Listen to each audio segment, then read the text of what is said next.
A lot of you have been asking how well the new 20 series laptops actually perform in games. So let's find out with some real gameplay. I'll be testing Battlefield 5 with ray tracing on to get an idea of how these new laptops actually go.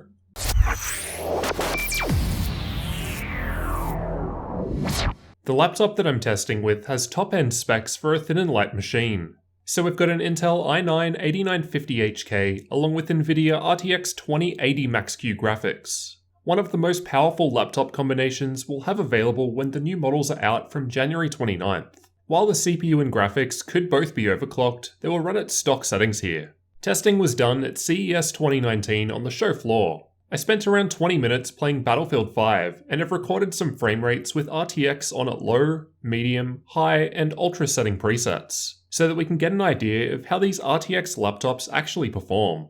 This was a very rough test. I was literally holding my camera in one hand and trying to do stuff in the game in the other, so it's by no means a proper benchmark or showing normal performance. But I think it does at least give us some idea of what to expect. Just in case you're wondering, we can't install software on the systems to do proper testing and measure frame rates or temperatures. This laptop had the frame rate counter showing though, so I was able to use that. All testing was done in campaign mode at 1080p with DirectX 12 and ray tracing enabled. Starting out with low settings, we seem to be getting around 90 frames per second. Not bad at all, definitely very playable. But personally, I think the game looks better with higher settings and ray tracing off, compared to RTX plus low settings, so let's see if we can go higher. Next up, I've tested medium settings. VSync was turned off every time to prevent a 60 FPS cap. With medium settings, we seem to be sitting around the 70 frames per second point, and again very playable without any problems. High settings are where we start to see lower performance. For the most part, while actually playing the game, high settings did feel okay to me. There were a few little hiccups, but overall it was going better than I expected from a laptop. I was getting around 50 FPS averages at high, and the game does look much nicer now. Ultra settings weren't too different in terms of the average frame rate being shown, but the game did feel different while playing. Even with these top-end laptop specs, I wouldn't want to play this game at 1080p ultra settings with ray tracing on. It seemed to be in the mid-40 FPS range during my testing. The results weren't too different from a desktop 2070 that I recently tested, though worth remembering that the tests weren't completed in the same manner, so not an apples-to-apples comparison, and of course different CPUs and memory.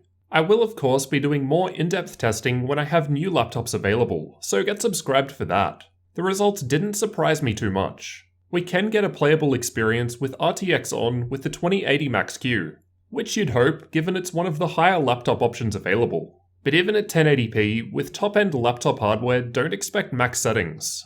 It'll be interesting to see how the 2070 and 2060 laptops do, given high settings were only just usable with 50 FPS on the 2080 Max-Q in this title. Of course, for best experience, you'd play with RTX off, but that wasn't the point of my test. I wanted to get an idea of performance with ray tracing enabled in an actual game, given that's what all the marketing hype is around. And to me, if you need a high-end 2080 Max-Q to just get a playable experience on high settings, then it's not looking great for the lower-end options.